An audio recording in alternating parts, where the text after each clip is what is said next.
Welcome to another edition of Wrestle Talk with Jimbo. Tonight we're covering the January 29th episode of TNA Impact. This will include spoilers. If you don't want spoiled, don't watch my shit.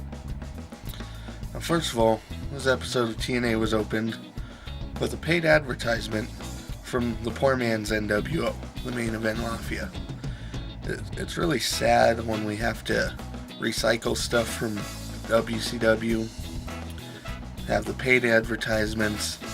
Pretty much everything about TNA Impact tonight was just cheap rip-offs of the NWO. We had the show takeover by the Main Event Mafia. We had the announcing done by members of the Main Event Mafia. The matchmaking by the members of the Main Event Mafia.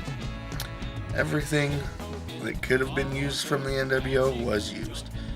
We even saw Kurt Angle and Sting have a lover's spat, and leading to a possible breakup, which of course happened to the NWO.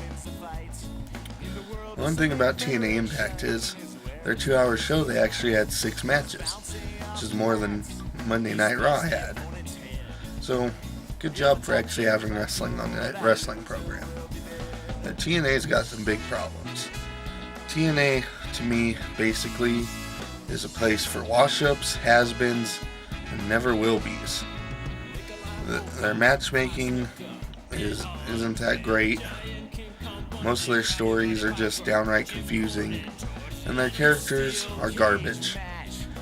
And we got big hype around the Suicide character, who is based on a video game character. We got Booker T talking with a thick African accent for a while. What was that all about? Nobody knows. But anyway, our first match was a knockout match. If you call these girls knockouts, because they ain't attractive. I'm not even going to say their names. This match was a handicap match. The Ghetto Hose versus the Trailer Trash Queen. So it was a 4-on-1 handicap match. We also saw Booker T take on 2 referees in a handicap match. We saw Petey Williams take on Matt Morgan in an arm tied behind my back match. We saw the Dudleys versus Sting in a handicap match. We saw Kurt versus LAX in a handicap match. And we saw Scott Steiner versus Abyss in a hardcore match. There was a lot of handicap matches going on in this TNA. But if you ask me, the only thing handicapped are the people that actually enjoy watching TNA. And I don't really want to go into much more about TNA because it's garbage. We got a bunch of commercials for Spike TV's new program, something about a top cowboy, which just goes to show that Spike TV is still the Nashville network in heart. But we had some big things happen this week. Namely, WWE botched big time. In their summer special preview magazine, they actually gave away who's going to be in the SmackDown Elimination Chamber match before we even get to see the matches. Now, of course, SmackDown has been taped for 2 weeks in advance the last couple months, but if you want to know, I'm going to tell you. If you don't want to know, I'm going to tell you, because that's how I roll.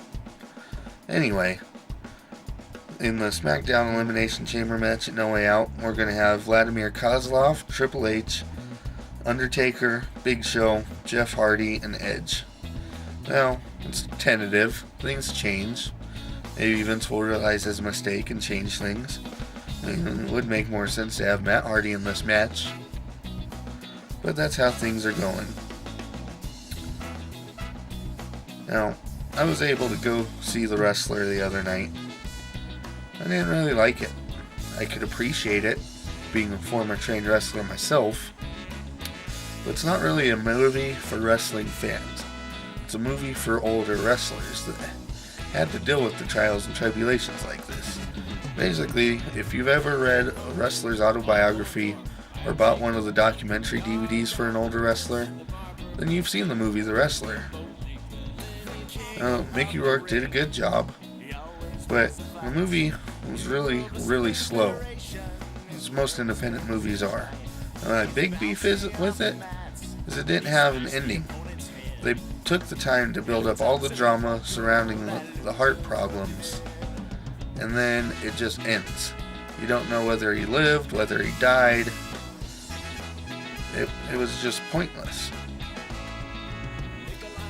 And it's a solid movie, and I can see where everybody's raving about it, because it gives a deep inside look.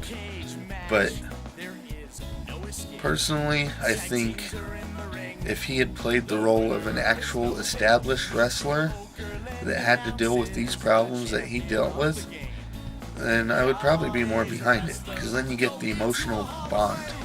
But as a fictional wrestler that you don't get to know you don't get to bond with him during the highlight of his career, it's kind of hard to follow through with it. So the final grades here tonight: TNA gets a 0 out of 10. The Wrestler, I'm going to give it a solid 5. WWE's Big Bots, it's a classic. I'm giving that a 10. And that's all I'm going to say for tonight. I'm out. I woke up Saturday morning and I grabbed